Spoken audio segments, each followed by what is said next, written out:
Sabe, no mundo super pressionado da medicina, tá rolando uma crise silenciosa. Médicos, residentes, muitos estão no limite, à beira do esgotamento. Mas e se eu te dissesse que uma solução bem interessante para isso pode vir de um método lá dos anos 50? Pois é, afinal, o que está acontecendo de verdade por trás dos jalecos brancos lá nos corredores dos hospitais? Ok, vamos mergulhar nisso. Para a gente entender a solução, primeiro a gente precisa ter uma noção do tamanho do problema, e o nome dele é burnout, a famosa síndrome do esgotamento profissional. 87%. É um número chocante, né? Um estudo de 2017, feito aqui no Brasil com residentes de pediatria, mostrou isso. Quase 9 em cada 10 deles tinham os critérios para síndrome de burnout. E para a gente ter uma ideia do porquê disso, esses mesmos residentes trabalhavam, em média, 75 horas por semana. 75 horas. É uma sobrecarga absurda. Muito, mas muito acima do normal. Mas olha só, burnout não é só estar cansado, tá? É bem mais complexo. Pensa que ele tem 3 pilares. Primeiro, a exaustão emocional, que é aquele cansaço que não passa. Depois, a baixa realização profissional, que é sentir que seu trabalho não faz mais sentido. E por último, talvez o mais preocupante de todos, a tal da despersonalização. E o que diabos é despersonalização? Imagina o seguinte, para aguentar o tranco, o profissional começa a criar um muro, uma distância emocional das pessoas que ele cuida. É um tipo de autodefesa, só que o preço é altíssimo, a perda da empatia, que é a base de qualquer cuidado de saúde. Então, beleza, o cenário é esse. Como é que se luta contra isso? Bom, a resposta pode estar numa abordagem que nasceu muito, mas muito antes da gente sequer usar a palavra burnout. Esse é o grupo Balint. Ele foi criado lá nos anos 50, em Londres. E a proposta era, olha, revolucionária para a época. Parar de olhar só para os fatos clínicos, para os exames, e focar na peça mais importante de todas, a dinâmica humana, a relação entre quem cuida e quem é cuidado. Essa frase aqui, do Michael Balint, o criador do método, resume tudo. A ideia dele era que a própria personalidade do médico, o jeito como ele se relaciona com o paciente, isso, por si só, já é um agente de cura poderoso. Forte, né? Mas para a gente sacar o método, a gente precisa entender a cabeça do cara por trás dele. As ideias dele sobre psicanálise são a chave para a gente destravar tudo isso. E que jornada a do Michael Balint, hein? Ele nasceu na Hungria, foi aluno de um psicanalista super famoso, o Sándor Ferenczi, teve que fugir da perseguição na Europa e foi lá na Inglaterra que ele finalmente desenvolveu o trabalho que a gente está vendo hoje.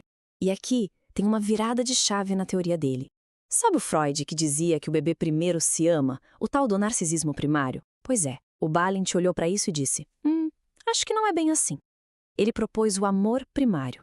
A ideia de que a gente já nasce buscando conexão, esperando uma relação harmoniosa com o mundo. E a partir daí ele descreveu 2 jeitos básicos de a gente lidar com a ansiedade no mundo. De um lado tem a ocinofilia, que é essa tendência de se agarrar aos outros para se sentir seguro.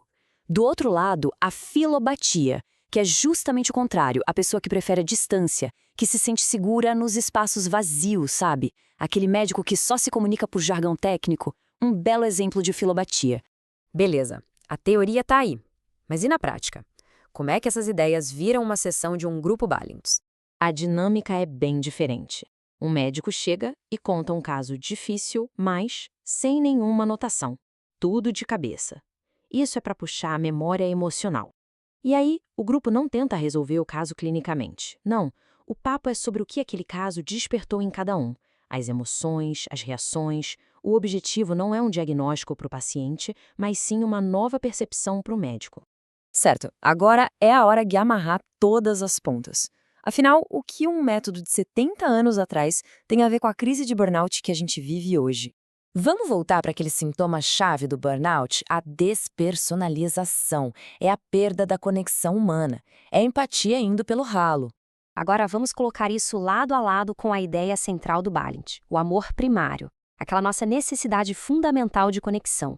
Fica claro, né? O burnout é uma quebra violenta do nosso estado mais natural.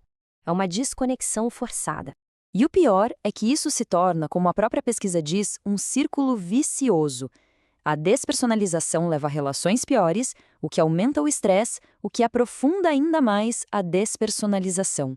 É uma espiral que só puxa para baixo. A grande pergunta é como é que se quebra um ciclo que se alimenta sozinho? Como se interrompe essa espiral? A resposta é criando um tipo diferente de espaço, um espaço protegido. É exatamente isso que o Grupo Balint faz.